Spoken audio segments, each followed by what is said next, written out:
Next, competing on behalf of Salt Lake Figure Skating in Salt Lake City, Utah, please welcome Nathan Chen. Next up, we have 10-year-old Nathan Chen, representing the Salt Lake Figure Skating Club. Yesterday skated to Kung Fu Panda. Today, later after the short program, we'll be skating to Peter and the Wolf. I was born in Salt Lake City, and the 2002 Olympics were held in Salt Lake City. And I think just growing up in the atmosphere of an Olympic city definitely gave me the perspective of what it means to be an elite athlete. People that know Nathan say he's the hardest working 10-year-old they have ever known.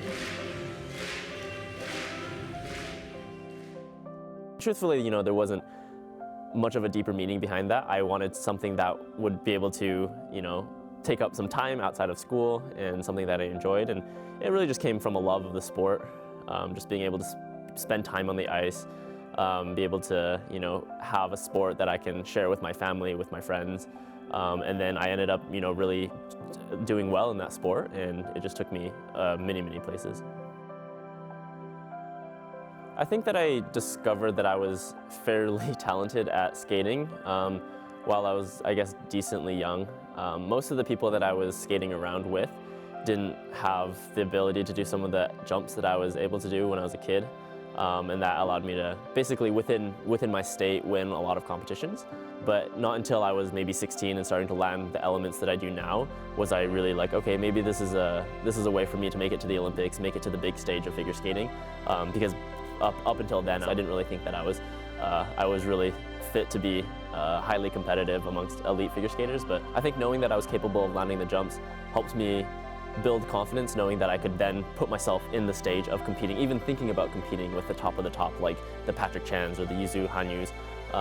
And so it was totally unimaginable for me to be able to compete against them. But as soon as I got those quads, I then recognized, okay, now I have the ability to be able to somewhat compete against them, although I have a lot of things to work on. But just having that confidence then allowed me to focus on the things that maybe I wasn't so good at, which then, in a sense, changed my training to target the things that I needed to work on to be able to match what they were doing.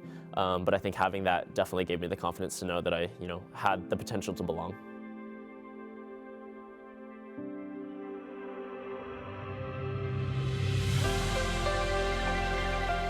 I think that I've accomplished quite a lot in skating already, and I'm, again, proud of what I've done, but there's always room for growth, there's always room for improvement. But I think that the one thing that I'm not fully satisfied with is with the way that I performed at the Olympics. And I would love just another shot at going to the Olympics to be able to sort of redeem myself in the short program at the very least, and maintain what I did in the long program. Medals aside, of course, I think all athletes are going there to try to accomplish a medal, but a lot of that is out of the athlete's control. And so if that's the one focus, I think that tends to draw people from what they can do themselves, and that draws from fulfillment and being satisfied with the event.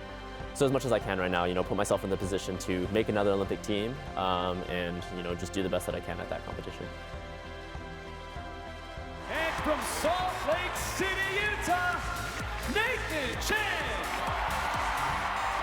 Gentlemen,